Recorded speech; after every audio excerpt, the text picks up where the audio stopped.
Hello everyone, আসসালামু আলাইকুম। তো চলে আসলাম নতুন আরেকটা ডিফারেন্ট ভিডিও নিয়ে। তো এইটাকে আমি চাইনিজ চিকেন কারি বলবো নাকি চিকেন মাঞ্চুরিয়ান বলবো আমি আসলে জানি না।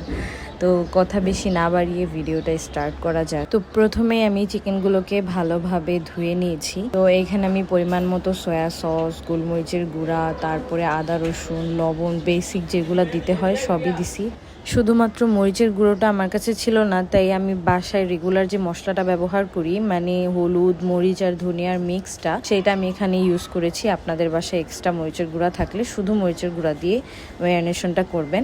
তারপরে আমি এখানে কর্নফ্লাওয়ার পরিমাণ মতো আর হচ্ছে একটা ডিম, পুরোটা দিয়ে আমি মিক্স করে নিয়েছি। আমার মাংসের কোয়ান্টিটি কম ছিল, তাই ডিমটা আমার বেশি হয়ে গেছে, এর জন্য পানি ছেড়ে দিছে। আপনারা চেষ্টা করবেন যে ডিমটা অল্প ইউজ করতে, মানে আপনার মাংসের কোয়ান্টিটি অনুযায়ী ডিমটা ইউজ করতে, যাতে পানি পানি না হয়ে যায়, একদম মাখা মাখা একটা ব্যাটার হয়। এখানে আমি এখন ডুবো তেলের মধ্যে মাংসগুলাকে এক এক করে ভেজে নিব, ভালোভাবে ভেজে নিব। আমি মাংসগুলাকে হাই হিটে ভেজে নিয়েছি, কারণ এখানে তেলের কোয়ান্টিটি বেশি ছিল, তার জন্য হিটটা বেশি দিয়ে ভেজেছি। ভিতরে কুক হয়ে যায়, বাহিরেও কুক হয়ে যায়। বেশি সময় ধরে কুক করার প্রয়োজন নাই, জাস্ট আপনারা 3 থেকে 4 মিনিট বা 4 থেকে 5 মিনিট কুক করলে এনাফ। মাংসগুলাকে ভাজতে ভাজতে সাইডে আরেকটা প্লেটের মধ্যে আমি একটু কর্নফ্লাওয়ার গুলিয়ে নিচ্ছি, কারণ এটা আমার পরবর্তীতে লাগবে যখন আমি কারিটা রেডি করব। এরই মধ্যে আমার মাংসগুলা সুন্দরভাবে ভাজা হয়ে গেছে, আর এটার কালারটা খুবই সুন্দর আসছে, আপনারা দেখে বুঝতে পারতেছেন।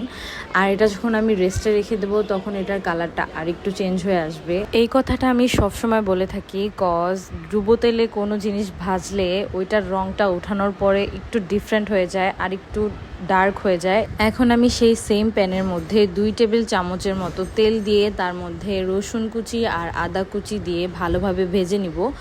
তো আপনারা দেখলে হয়তোবা মনে করতে পারেন আমি এখানে 4 টেবিল চামচ দিছি, বাট আমার ওখানে হাফ টেবিল চামচের চামচটা ছিল আমার হাতের কাছে, তাই আমি ওইটা দিয়ে 4 বার করে দিতে হয়েছে আমার। দেন আমি এখানে 3-4টা কাঁচামরিচ, গাজর, বাঁধাকপি, পেঁয়াজ সবকিছু একসাথে দিয়ে ভালোভাবে নাড়াচাড়া করে, তারপর এখানে ক্যাপসিকাম সবকিছু একসাথে দেওয়ার পরে আমি এটাকে ঢেকে রেখে দেবো কিছুক্ষণের জন্য, জাস্ট 1 থেকে 2 মিনিট।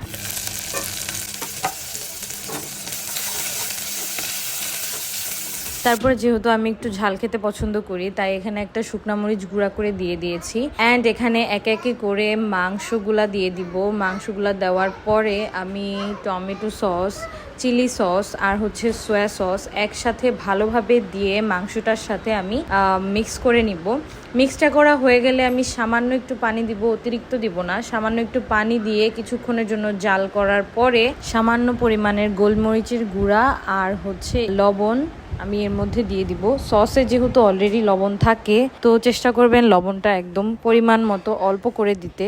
তার সাথে আমি সামান্য একটু চিনিও দিয়ে দিয়েছিলাম, যেটা আমার বলা হয় নাই। দেন আমি ফার্স্টেই কর্নফ্লাওয়ার গুলিয়ে রেখেছিলাম একটা বাটিতে, সেই কর্নফ্লাওয়ারটা এটার মধ্যে দিয়ে দিব, জাস্ট একটু থিক হওয়ার জন্য। তো ব্যাস রেডি হয়ে গেল। এই ছিল আমার আজকের রেসিপি। আপনাদের কাছে কেমন লেগেছে অবশ্যই জানাবেন, অ্যান্ড বাসায় অবশ্যই ট্রাই করবেন অন ইউর ওন কিচেন। ভিডিওটিতে লাইক করতে একদমই ভুলে যেও না, অ্যান্ড অবশ্যই পেজে একটা ফলো করে দিও। That's enough for today. আল্লাহ হাফেজ।